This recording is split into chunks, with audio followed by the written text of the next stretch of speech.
Over all اگر ہم عیسائیت کی بات کریں، اگر ہم یہودیت کی بات کریں یا اسلام کی بات کریں، جتنے بھی مذاہب ہیں ان کو ایک سب سے بڑا چیلنج جو اس جدید دور کے اندر پیش آ رہا ہے وہ ہے ایتھیزم کا.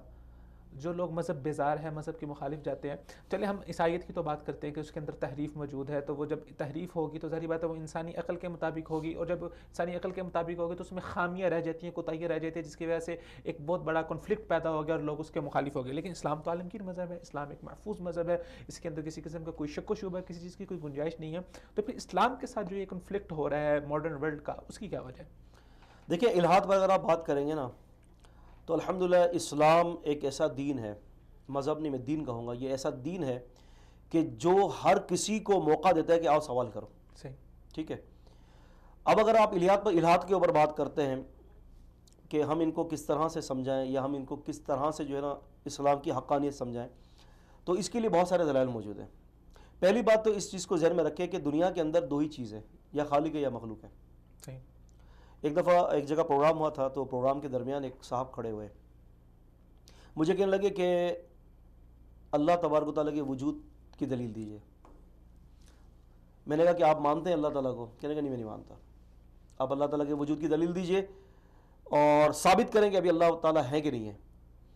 میں نے کہا میں آپ سے تفصیلی بحث یا تفصیلی گفتگو بعد میں کروں گا، مجھے یہ بتائیے کہ آپ خالق ہیں یا مخلوق ہیں. تو اس نے کہا کیا مطلب؟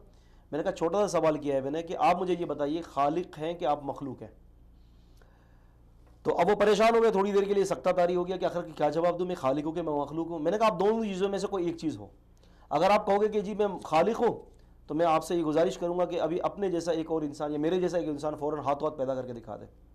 اگر آپ مخلوق ہیں تو پھر مجھے بتا دیجیے. اس نے کہا کہ نہیں میں خالق تو نہیں مخلوق ہوں. تو میں نے کہا آپ نے اپنے خالق کے ہونے کی دلیل دے دی. کہنے کہا کیسے؟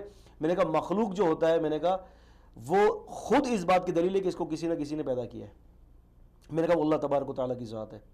اللہ تبارک و تعالیٰ کی ذات کو پہچاننے کے لیے ایک جو ہے بات کہی جاتی ہے، بلکہ یہ لوگ جب آپ سے بات کریں گے نا تو وہ یہی کہیں گے کہ ہر کسی کو کسی نے پیدا کیا ہے. آپ کہیں گے بالکل ایسا ہی ہے، جبکہ یہ بات غلط ہے.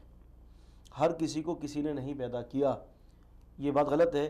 آپ اس بات سے بالکل ڈینائی کیجیے، نہیں جی ہر کسی کو کسی نے پیدا ہی نہیں کیا، بلکہ ہر کسی کو ایک نے پیدا کیا اور ایک کو کسی نے پیدا نہیں کیا. جب اس جملے کی طرف آئیں گے تو انشاءاللہ امید ہے کہ آپ کم از کم جو ہے نا اپنے آپ کو سیکیور کر لیں گے. صحیح.